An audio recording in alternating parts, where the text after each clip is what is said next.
what usually happens here is I don't very rarely talk about, let's say, quote unquote, the goal. Yeah? I talk more about what we're not. And the reason why, I don't know what the reason why is, but I'm going to tell you a little story about the reason why. And that is because when I would hear describe, someone pointing at or indicating the indescribable, the all-perfect oneness, the blah-da-da, ba-da-dee, ba-da-da, and maybe they would say, you are that. What was hearing it was the dilemma. Yeah? So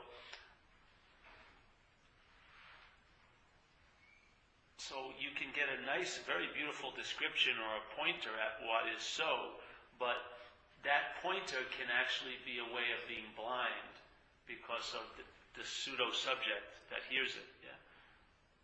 So instead, we try to go to that. So what you're not. Because if you recognize what you're not, at that moment you are what you are, unencumbered by the illusion of what you're not. There's nothing you need to do from the point of recognition of what you're not to get into something. Yeah? It's the recognition of what you're not is it. As soon as there's a holding or a recognition of what you're not as being what you're not, at that moment you're traveling incredibly light, let's say. There's no you traveling light, but there's a lightness involved. It's not like sort of, okay, I'm going to tell the truth about what I'm not, and now I'm going to tell the truth about what I am. You don't have to tell the truth about what you am. The truth about what you am is I'm not that.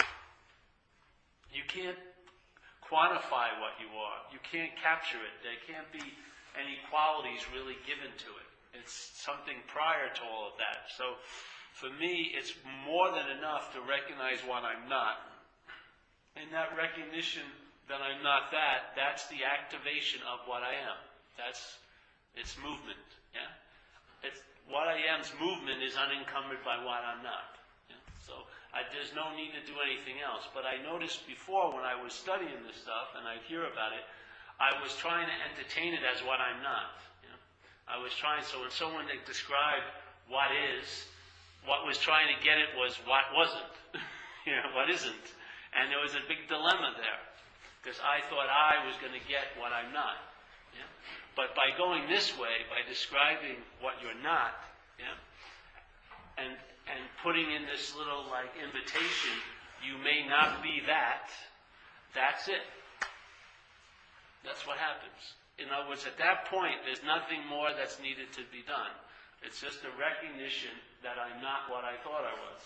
And at that very second, what I am is unencumbered by that illusion of being something I'm not. That's the whole message, in a way. So in a way, the message is passing on the nothingness of the truth, in a way. Because obviously, if you want to know the truth, you have to see it. It's simple. If you want to know the truth, then this is being assumed to be the subject, and the truth is cast as an object to you.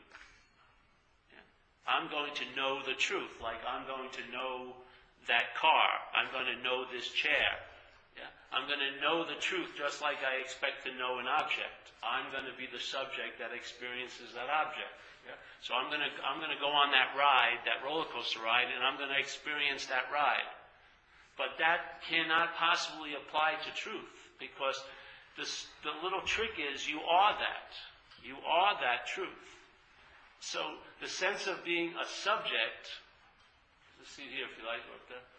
The sense of being the subject is what's seen through.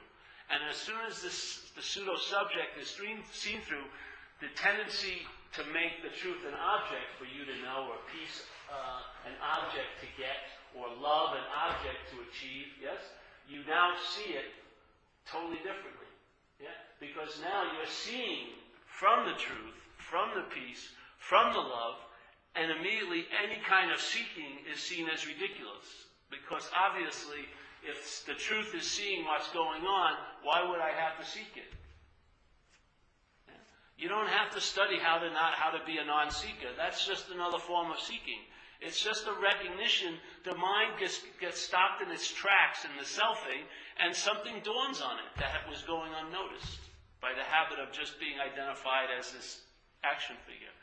And that thing dawns on you. Maybe you'll get a free sample for a second or a minute or 5 minutes, But that, like one master used to say, at that point, your head is in the tiger's mouth. It's a done deal. Because the mind now knows. It's recognized something. There's been a recognition, and that's all that was needed, was just a recognition, yeah, of what you're not, as being what? You're not. Yeah? A recognition of what you're not as being what you're not. That is it. In that recognition, there's the livingness of the awakening. Now what happens? Who knows? But it has nothing to do with you. Yeah? In a sense, you're irrelevant, but in the most lovely way. You know how I remember when I would be involved with a woman a long, long time ago. You know, I'd be involved with a woman, and when she was done with me, let's say, you know, when I had crossed the line, and she had made, women have an incredible, when they cross the line, there's usually no going back, right? Men aren't like that, but when women have had enough, they've had enough. It's like, bye-bye, that's it, close thing. And when I had reached that point and crossed that line, what used to drive me crazy was the irrelevance I had in her life. Yeah? Before, I could drive her crazy because I was somewhat important, yes? But now that I had no importance, I had lost the ability to drive her crazy. I was irrelevant. Yes? It used to drive me crazy. That irrelevance, in this case, is freedom. What you are giving so much meaning to has no meaning, in a sense. It only has the meaning that your head has been busily giving it to. Yeah? Giving it to. And the reason why it's giving it so much meaning is that's how the head makes it appear to be real and important and solid, because it means a whole lot when I get disappointed. It means a whole lot when I don't get what I want. If you don't get what you want, I could care less. But if I don't get what I want, it means a fucking whole lot. So the relevance is the sense of being a self. Yeah? The irrelevance of that is freedom. Now, not to self. To self, it's seen as death. To have a meaningless life or a purposeless life to self is death. But then some of the great teachers in the past said, you have to die to the self to be reborn. You have to it's in self-forgetting that you are awake. It's in all these things they would say. But I feel they're all implying that, where there's that moment that the mind has been totally skirting every second of every day, that its making is totally irrelevant, that there is not a long-lasting independent separate entity. And it will do anything to avoid that. So it will make the most insane, inane, stupid little thing super important, hasn't it? I mean, people harp on and dwell on the newspaper boy missed my porch last week. Like, how fucking dare he? And then count all the times he's missed the porch, and how many times he hits the neighbor's porch, and so on and so forth. It will drench something with so much meaning. Why? Because it gets a reflection from that. That if it's so meaningful, then what's having it must be really meaningful. Yeah? So the whole point of being special or wanting to be right all those times is just wanting to be relevant. Yeah? But relevant in a special, right way, because in fact, you're all the relevance there is. But I notice the head, in its playing God, tries to duplicate what you already are, but in a very weird, distorted way. So it wants to be special and unique, and it thinks that's what makes it unbelievable, when actually it's in the ordinariness of everything, and in seeing it, in other words, the mind thinks God would be number one. Yeah? But the truth of life is that God is the number zero. It seems like it's nothing, but everything arises out of that. To the head, it says, fuck that. God is number one. I'm number one. I'm special. And in my rightness, I know I'm special. And in me making you wrong, I'm really special. And that drive to be special is the mind playing God. Yeah? And so therefore, same thing. It doesn't want to accept universal love, so it tries to have a special love with another person. Yeah? Excluding everyone else out of it, but I have it now. Me and her. It's like union, wholeness, but everyone else is separate. But it's like wholeness, just me and her. But it's like a neurotic or a distorted interpretation of the fact of wholeness. Yeah? And it thinks that the more meaning it dwells in, the more relevant it is. But it's in the meaninglessness is the peace. Yeah? Meaninglessness isn't what this mind thinks is meaningless. Meaningless is scary to the head, the self-centered head. But meaninglessness is freedom. Yeah? Like in the Tao, they would say, the wood that's gnarly and ugliness and that is incredible because it can't be used. Yeah? They're not going to use it for furniture. They're not going to make anything out of it. So it's in the humbleness of life, the ordinariness of life, which is the real space. But the head will never entertain that unless it can be noticed for being ordinary. Yeah? Unless it can get some sense of being special by being ordinary. So the head, the whole contraction of self-centeredness is such a small little box of interpretation and meaning. Yeah? And its sky is so limited, there's only a few possibilities that every one of us has gone over many times already. I mean, most of us haven't had just one fairy princess. We've had 7 maybe. There has been, shining knights on, in armor on the white horse coming into your life how many times? 8 or 9 times. Yes? The next job is going to do it. The next vacation is going to do it. The next board is going to do it. The next this is going to do it. The next that is going to do it. We're always giving so much meaning into arriving. Yeah? With the hopes that we're going to be saved, in a sense. But it never seems to work, does it? All you do is get in this loop of constantly putting off your own juice and own power to be saved by some other power, only to turn against it. Yeah? So when you make a master, you crucify him. That's what there was a psychiatrist that wrote about Christ, and he said, when Jesus showed up, everyone was happy as hell. They were like, fucking, this is unbelievable. Yeah, hallelujah, Jesus. And then after 3 years around him, they wanted to kill him, because he was a fucking bad reminder of what they really were. See, they wanted to be free, but they did not want to be free. And there he's walking around being free, and that was unbearable to their heads. Yeah? So he's got to go. We got to get rid of him as quickly as possible. That's why most people serve dead masters. Are you ever going to get in an argument with the master you have in your head, who's dead? You can make Ramana Maharshi anything you want. He died in 1950. You can make whatever, Jesus, anything you want. You can make Buddha anything, this and that. It's easy. But someone who's alive and awake, it's much more interesting, because there's a sense of confrontation in a way, some friction. Yes, it's not all lovely and rainbows. There's like a friction. Yeah, this guy's irritating the fuck out of me. This irritating the fuck out of me, because that's the purpose. That friction. You've got that bubble of comfortable numbness. Yeah.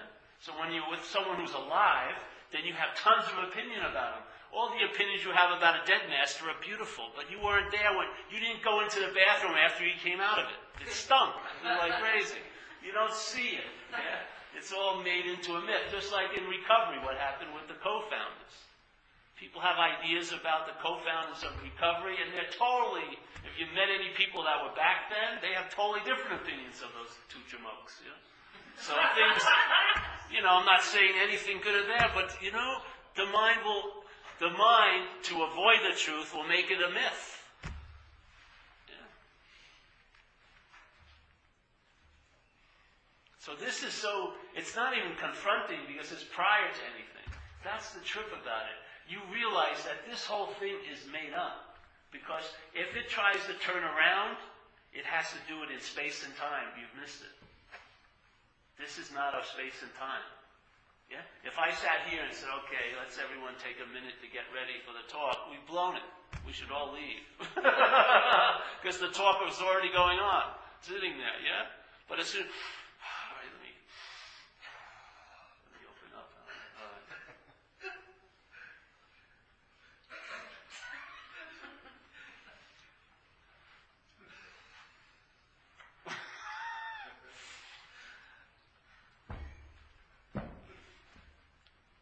It has nothing to do with you, literally.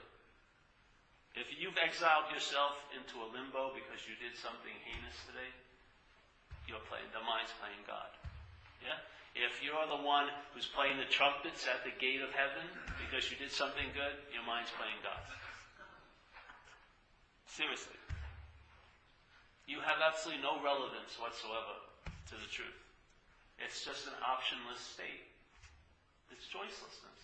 Now, your head can give up its little habit of selfing all day and attending to it and being interested in it, and then recognize when it looks into that stillness and it doesn't see anything in the reflection, there is nothing here.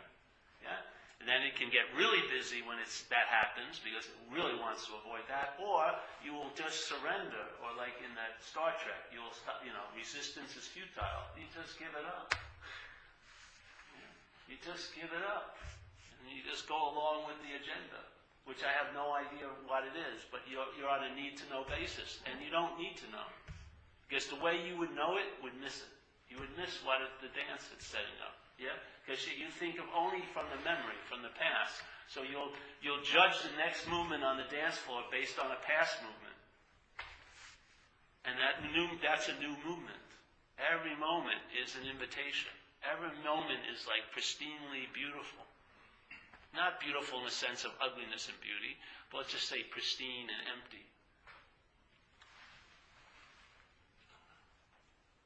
So if there's any time being spent trying to convince this to go along with the plan, it's totally unnecessary. This thing can be bitching and yelping and saying, I'm not getting this and that. It doesn't change the fact one iota.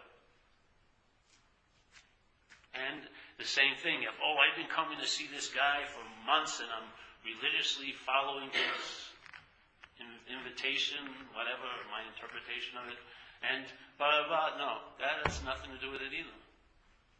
This is just a recognition of choicelessness. There's no choice in this matter. You are that. Maybe in time we can act as if we're not for a certain length of time, maybe 80 years, 90 years, but it's like not even a drop in a huge bucket. It doesn't mean nothing. It's just the mind, like in its own little hiccup. Yeah? Thinking the hiccup is the world and all the silence around it is empty and nothing. It's really true. The presence is your absence. That's all it is. When the belief that you're relevant and you're an individual and you're this separate entity, when that belief is absent, you sense the presence. When the sense of the presence, when this absence arises again in thought and goes, I just sense the presence, that's the absence. When it gets, Jesus Christ, I can't get this, and it drops down, there's the presence again. But does it mean the presence goes and comes? No. It's just recognized and then not recognized. Recognized and not recognized. Recognized and not recognized. The recognition doesn't make it so. It's so. But the recognition will translate as this action figure into traveling right here, for sure. Because truly, the true bondage in this place is bondage to self. It is truly the bondage to self. Is the root of the dilemma here, if you want to call it a dilemma. Yeah. It truly is, because the self doesn't see itself as imaginary. Yes? So every problem it entertains seems real to it. And if you try to work on one of these things as if it's real, and what's having the problem is imaginary, it's just going to be getting more problems. Yeah? The whole solution to me was recognizing the problem is an imaginary problem. And the solution is just that. If you recognize a problem is an imaginary problem, you immediately stop trying to put a solution to it. That's what happens. It's an immediate wisdom. You're just like, you entertain, hey, this isn't really so. And so your reaction, which is based on thinking it's so, which would be a solution, stops, and then you see it as what it is. It isn't. And then it loses its hold on you. But as soon as you keep trying to apply a solution to it, that gives the problem a reality to you. That's what happens, because you and I are giving everything the meaning it has. So you can give an imaginary problem the meaning it's real, and then you're going to be in the business of seeking for solutions to it. And why solutions don't seem to last long, and they don't seem to actually conquer the problem, and you don't have a radical, long-lasting shift, is primarily one and only one reason. It's imaginary. So the applying a solution to it is what's resuscitating that imaginary problem into seeming as if it's real. So, to me, that was the solution. When I stopped looking at it as this, as real, yes? When I saw that, then the need to get a solution for all of its problems seemed to be very unimportant. Then the problems seemed to weed themselves out.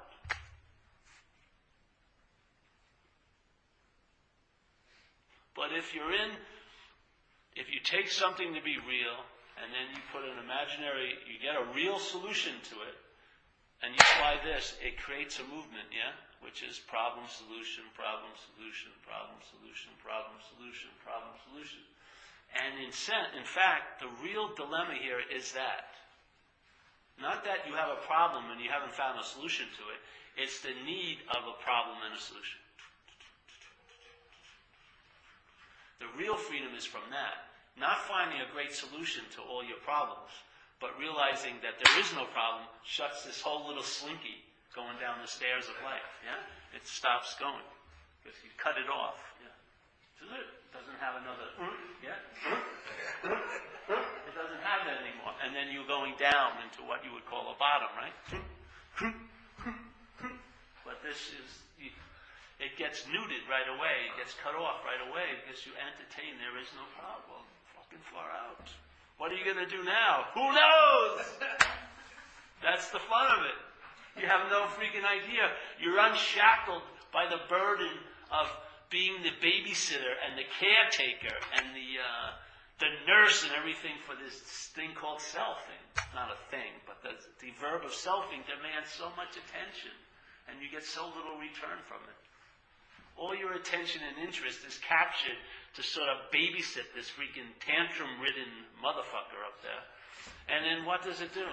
It lets you go enjoy a barbecue for a day once. Maybe finish college. It's great. But, I mean, come on.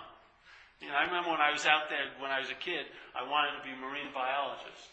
I started drinking at 13. By 16, my idea of success was not to be arrested.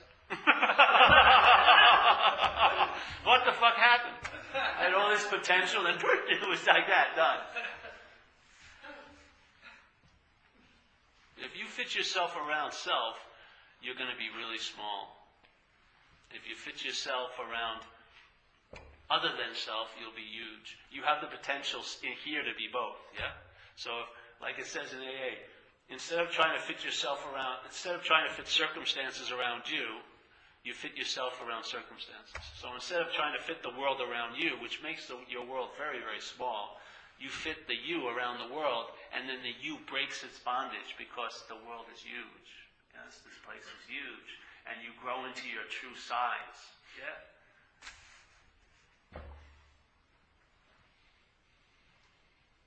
So what we want to do is, I never go to usually say, the all pristine, all absolute oneness, because what would be hearing that is the problem. So I want to go to what you're not. That's masquerading as what you are. If you see through that, you don't have to have a concept of that. You'll be living it. You'll get free samples of that. Yeah, they'll come right through. So all it is that simple recognition of what you're not. And we gave you a starter course here, and there's other people that are doing it. AA brought us, or recovery brought us to the obsession with self was the root of the problem.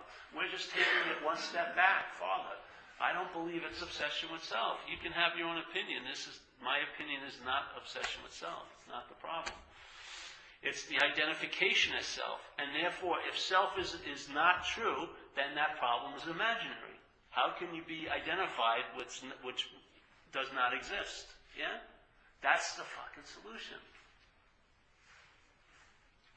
So instead of going and taking self as real because of all the reflections of its problems and meaning it given things and concerns and seeing everything as solid and real and all the perceptions are verifying its belief that this is a separate individual world and things are running into each other. Instead of going into all that, just go back. Like in Taoism it says, turn the light upon itself.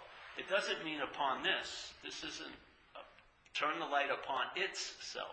the light self, which is what we are. Yeah, that's the solution. And then here, as a body, you take care of it. Just like if someone had diabetes and they were entertaining non-duality, they'd still be taking their diabetic medicine, I hope. Yes? Because this has its own little laws and rules here, the appearance of a body. Yeah? And to mistake this message as the panacea for all the physical ills that may arise is a mistake. Yeah? Some of the greatest teachers died of cancer, and they died a horrible way, physically. So to mistake this as the panacea to all this is not so. This is just the truth. And if the truth is the truth, as some master says, it has the potential to set you free. Free from what? The bondage of self. Yeah. So, in other words, if alcoholism, which is a disease, is affecting your life, and it's making it seem like there's a lot of fires in your life, then you learn where the water is. You get some good freaking pails. Yeah? You find a well-worn path to those water source, and then you get a good way of how to carry those pails so you can put out the fires. There is no problem with that. Yeah? But to mistake, like in the Course in Miracles, they used to talk about levels, and levels confusion. So if you mistake, if you're believing your house is on fire, you better get some water. Yeah? Because someone who isn't believing their house is on fire can entertain that. Yeah? But if you believe your house is on fire, find some freaking water. Do not throw a philosophical non-duality book on it, because it's just going to inflame it. It's not going to put the fire out. Don't bring all your CDs and your intensives and throw them on there. They're just going to be, gas for the flames. Just put out the fire. Yeah? If you're in recoveries of this 12 steps of AA are beautiful ways of putting out fires. To the point where you'll get some time and space where it's fireless and you can entertain the fireless state. Yeah? So if someone has some of the stuff that's built into this apparatus and into the conditioning, some of that has to burn down to the nub. It's a strong, like in India, they call them samsaras, or deep mental grooves, that condition and define the body-mind apparatus here. Yeah? And some of them are deeper than others. Alcoholism, to me, is a samsara. It's a deep mental groove that affects the apparatus here day in and day out when it's untreated. I mean, unbelievably, a dominant mental groove, alcoholism. Some people think anger is bad, but alcoholism covers the bases unbelievably. You've got self-pity, you've got tons of stuff that are just flame on, So it's a deep, deep mental groove. Here, if you're drawn to it, do something about it. Are you the doer of it? No. And yet do something about it. Do you have free will? Who knows? But if you believe you do, exert it. Take care of yourself. Take care of your business.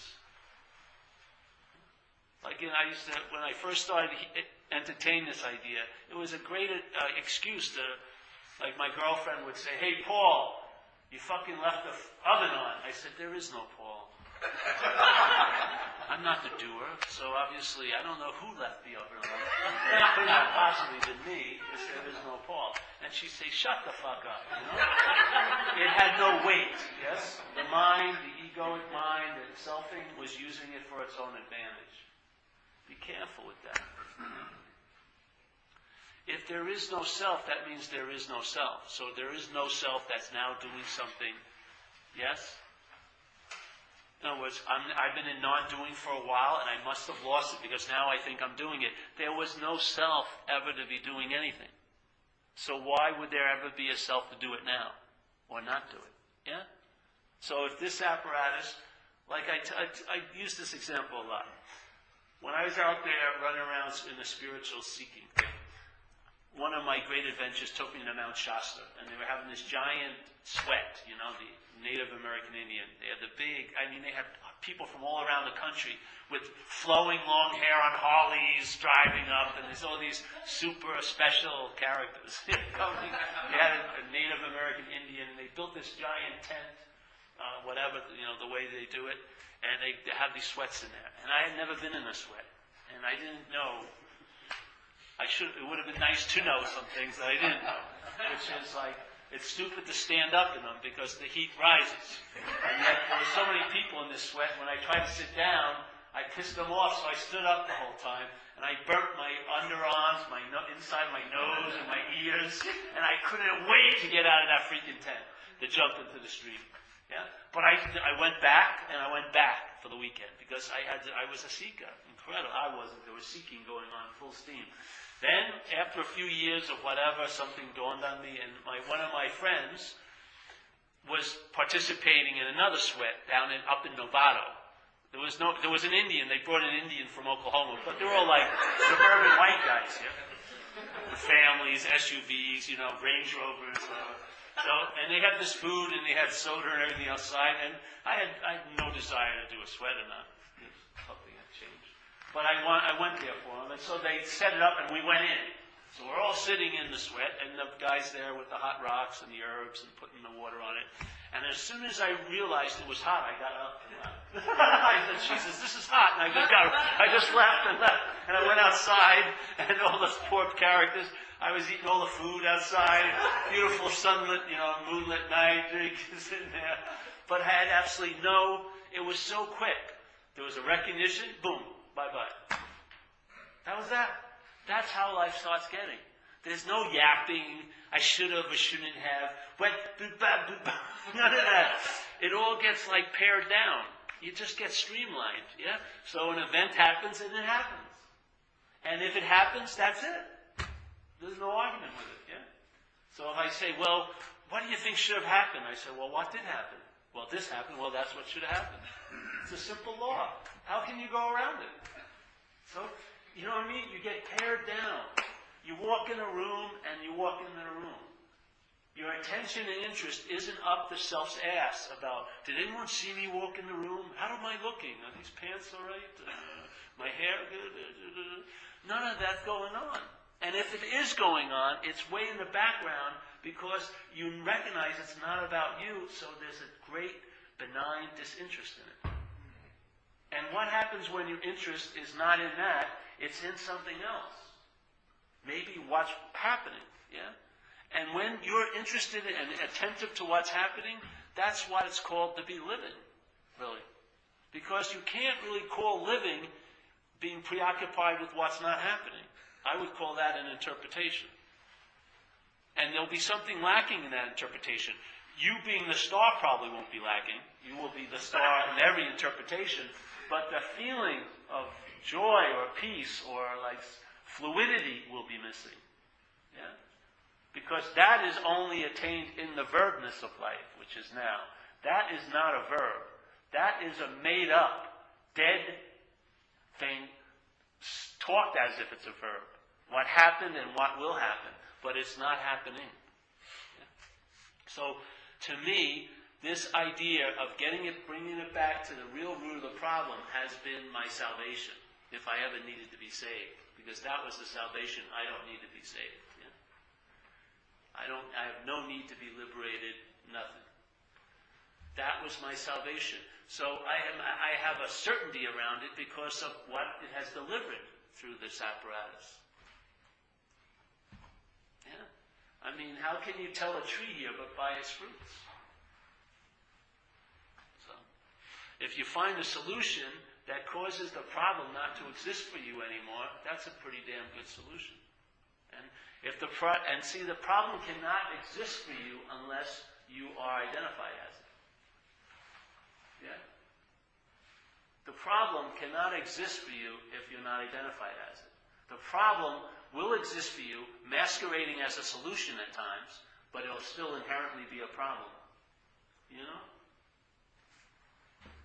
The problem will continue to exist for you if you are that problem. If you're identified as the problem and its solutions have to exist for you. When you're identified as the solution, the problem does not exist for you. And the solution is, it's an imaginary problem. Yeah?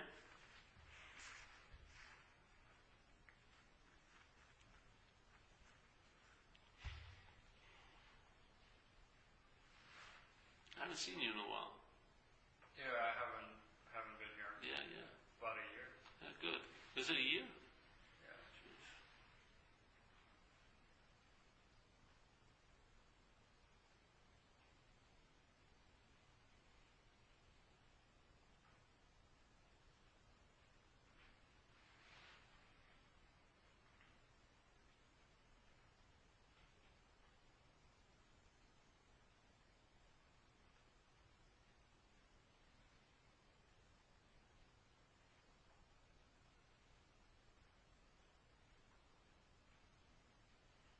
I have a question. Yes. As an action figure, Paul, how do you know, like, if your shopping is not driven by wants of the self, how do you know what you want, you know? Or besides things like food and, shelter, all that. But, like, what are the real wants of the action figure, Paul or Andre, or anybody else, once they're not identified with the self? You'll find out. There's no, rote situation. You know what I mean? There's no program. It's not carved to me. Maybe someone else will say something different. But to me, there's no carving in any stone. It's very, very fluid.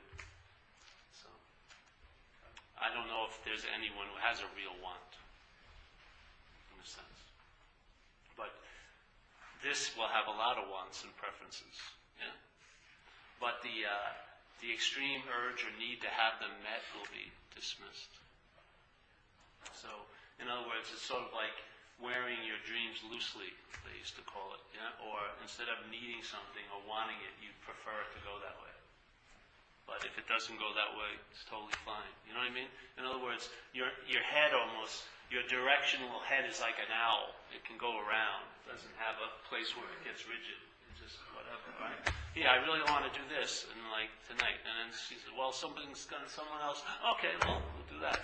You know what I mean? You can stop in your tracks and turn and go without missing a beat. Yeah? Because there's no rock solid, it's got to be this way. You've recognized it doesn't have to be anyway. It's like an improvisational dance. You're being led, yeah? Something leads you, and it keeps you on your toes. You have to be alert because you may get into it seems very nonchalant to have a preference, and then it will throw a curve. Oh, okay, you get off that. And you just go the way it goes. Or you don't, and it doesn't matter either way.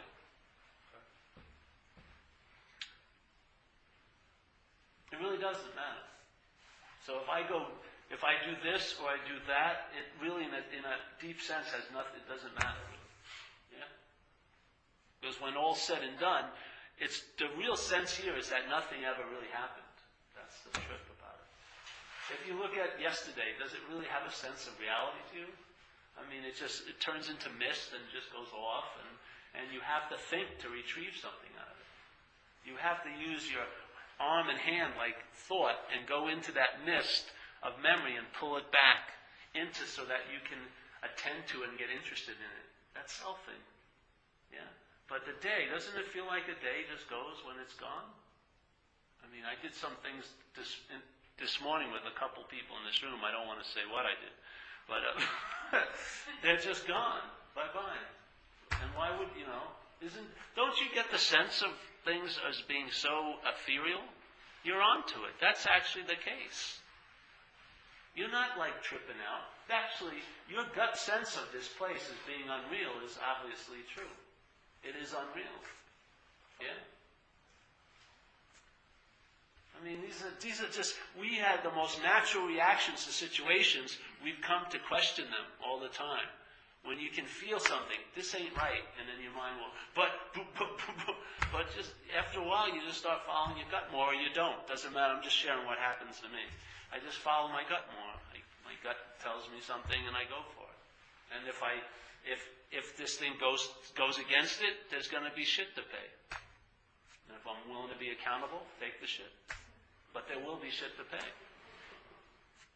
You can't argue with reality. You don't win. It's impossible. You want to say, but I want you to stop doing that. No. It just keeps doing whatever it's doing until it stops. That's irrelevant, totally irrelevant. That's the freedom. Yeah.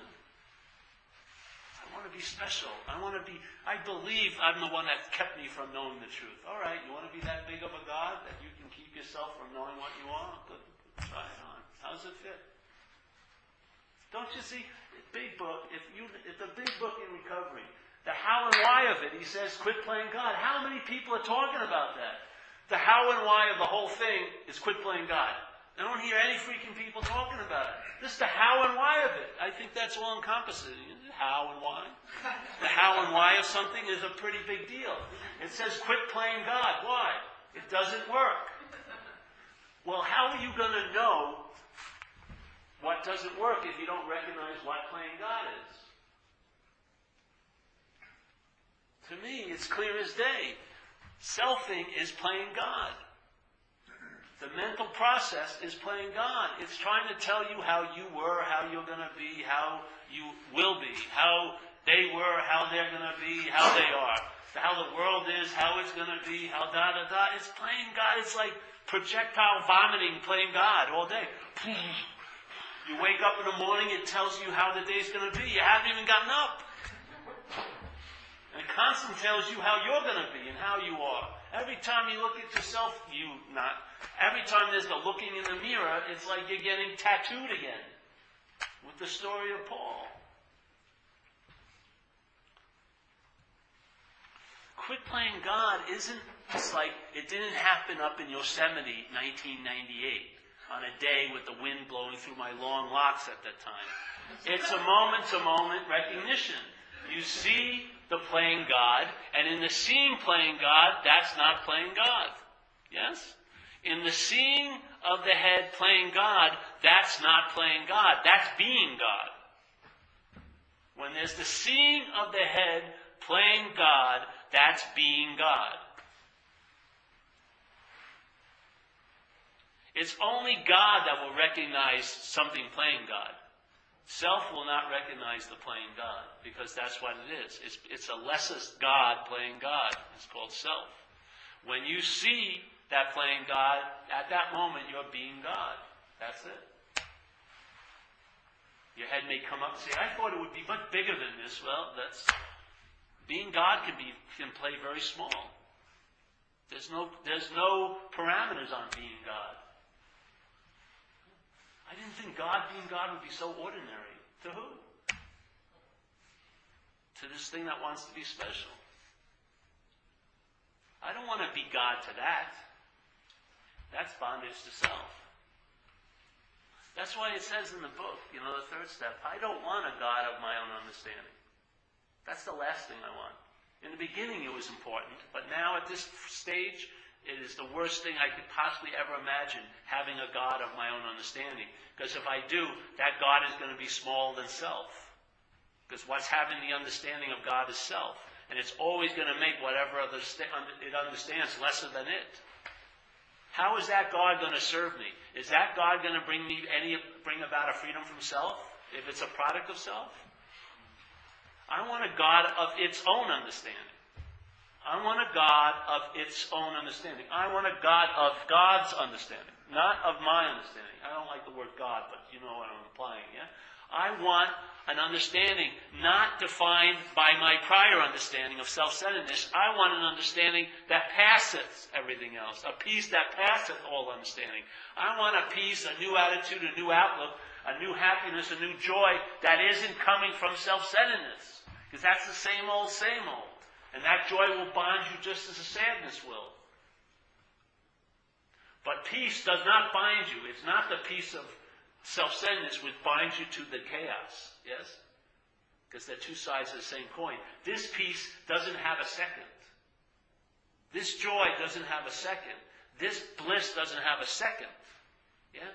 It doesn't have an opposite. It's a whole nother ballgame.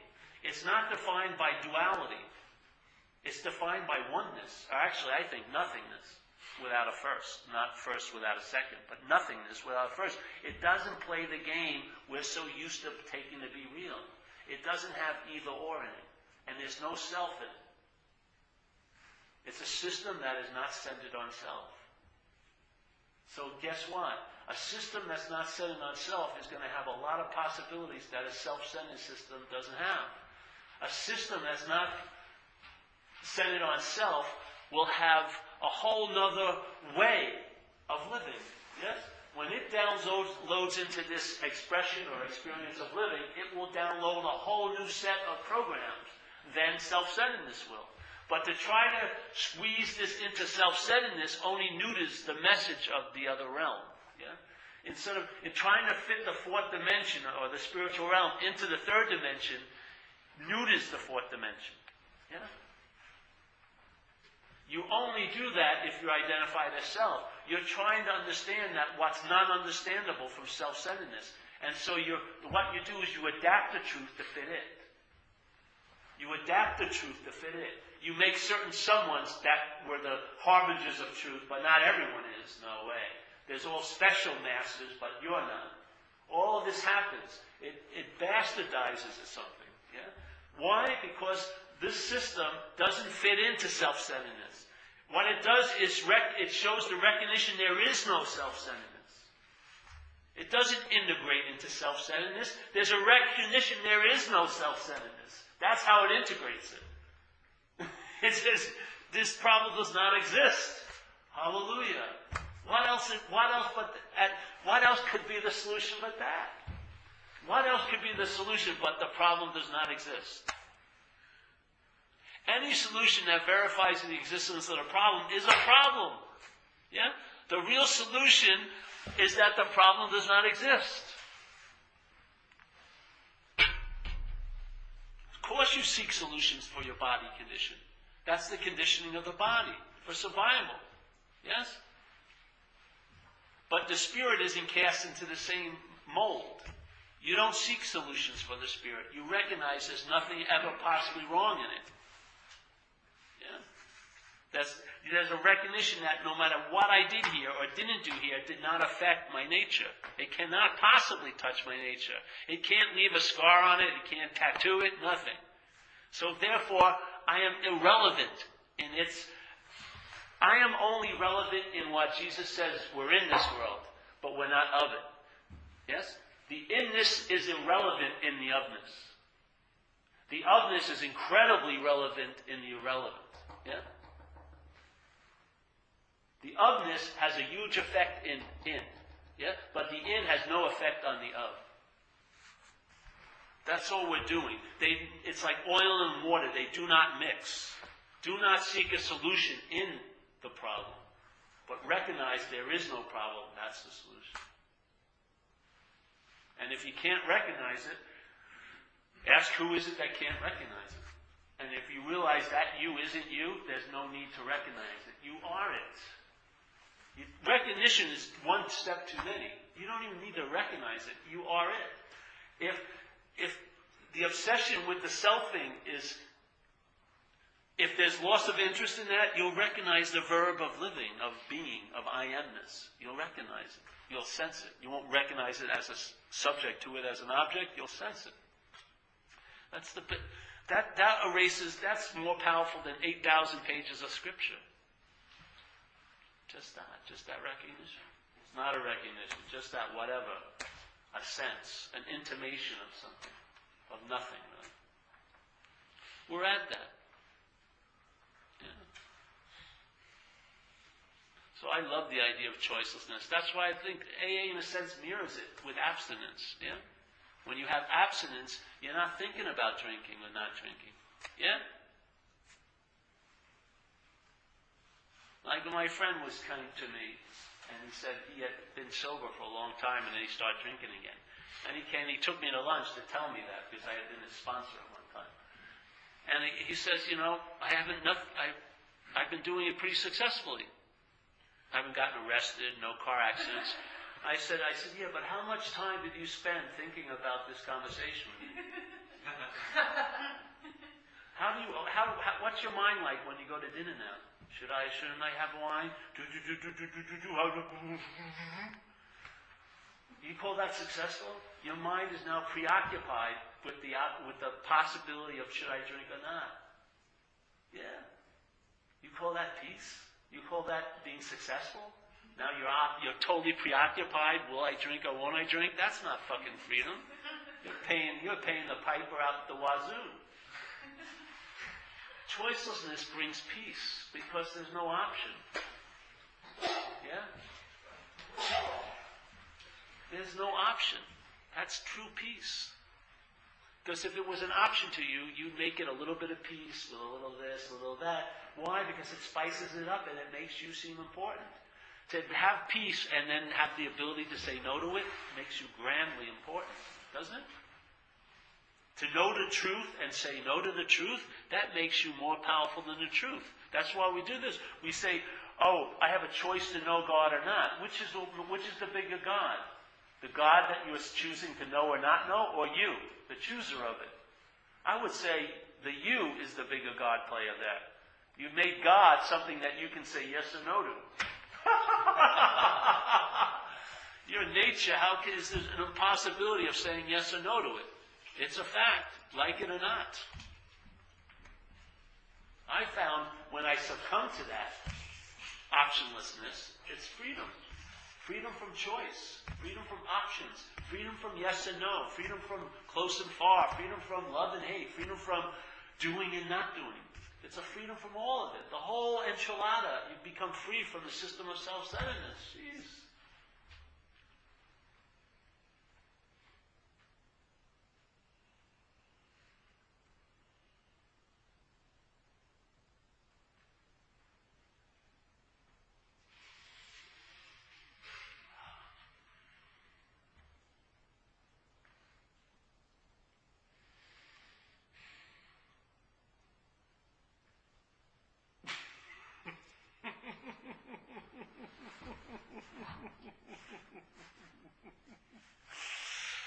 Yeah.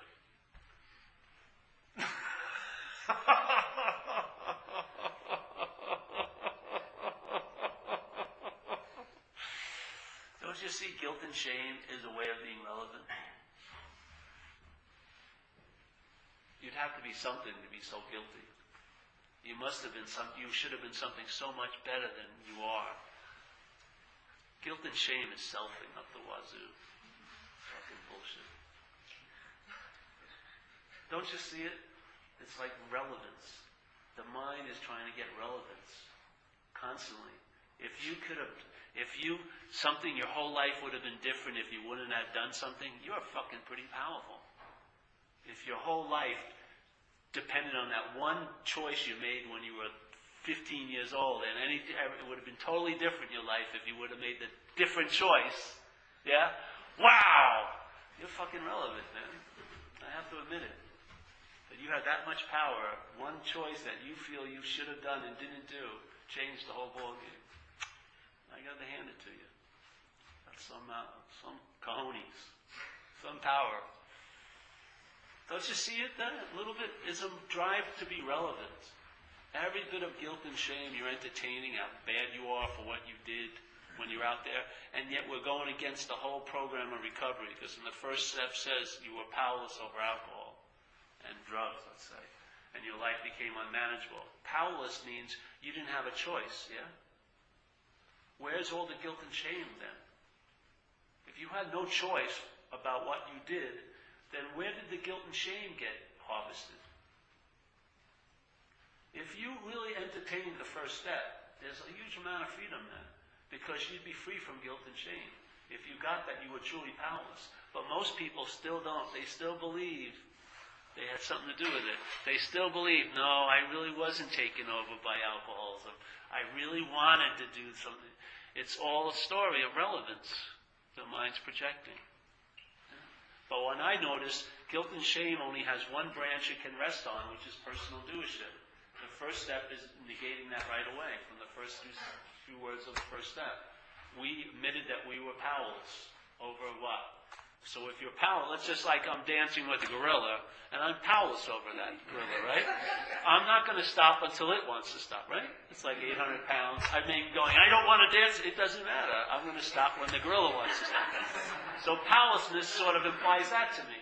So if you're a real big practitioner of recovery, why not practice what it says? which is getting the sense of powerlessness, it should sort of erode the foundation of all your guilt and shame. So that little well-worn path that you go into, that little harvest, the little field of harvesting, your little super buds of guilt and shame, it would grow over by the spontaneity of living, and your machete would be dull enough, you wouldn't be able to cut yourself back into there again. And you'd be in the jungle, free in a sense. But no, I did something bad, and I have to pay for it the rest of my days. Isn't that being very relevant? Isn't that playing God? Recognize it. Recognize what playing God seems, and make it like tactile, tangible. And so then you can sincerely ask, tell the truth about it. Jesus Christ, And in the telling the truth about it, there can be freedom from it.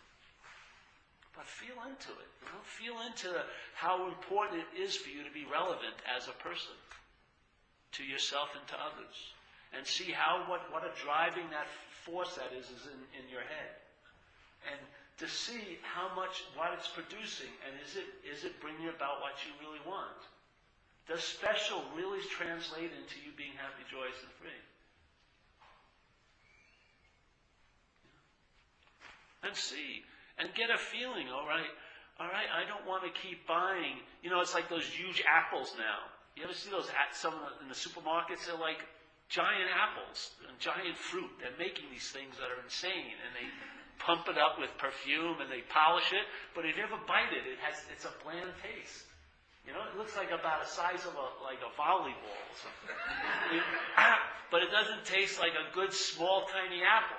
It doesn't have a real flavor, but it looks really, wow, super fruit, super veggie, but there's no nutrition in it. That's like the mind wanting to be special all the time.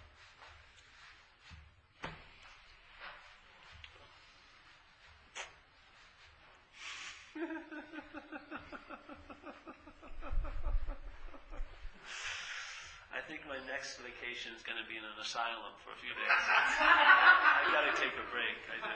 It's on. Where have you seen those apples? Oh, you haven't? Oh, we were at where were we? I think we were at Walmart in Mexico. Kmart or something. They had those monstrous apples. You need a whole cart just to carry one of them out. They're like freaking like a watermelon almost. And they look perfect, but they have a mealy taste. You ever have them? You ever seen some of those big fruit? Oh, I guess I'm the only one. Must have been tripping. What? Yeah, they shoot them up with perfume and they polish them and they look like, wow, they almost fit your concept of the perfect apple. It's like all food is becoming for mind. You know what I mean? Oh, this plate looks so nutritious. It's nothing in it, but it looks nutritious to you. So, what's this?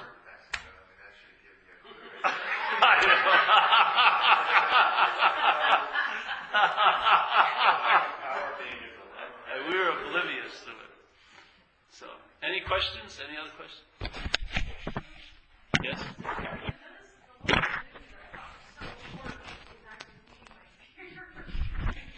Yeah. Well, it's not your fear, honey. Yeah, it's just fear. Anxiety, really. It's not fear.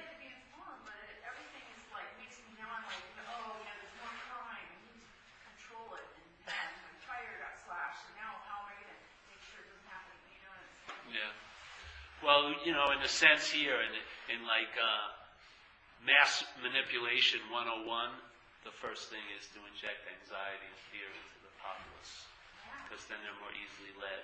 If you can promise them security from a false threat, then they'll do almost anything. Yeah. Should you pass your hat? I should pass my hat, but I don't have a hat. Oh, I do have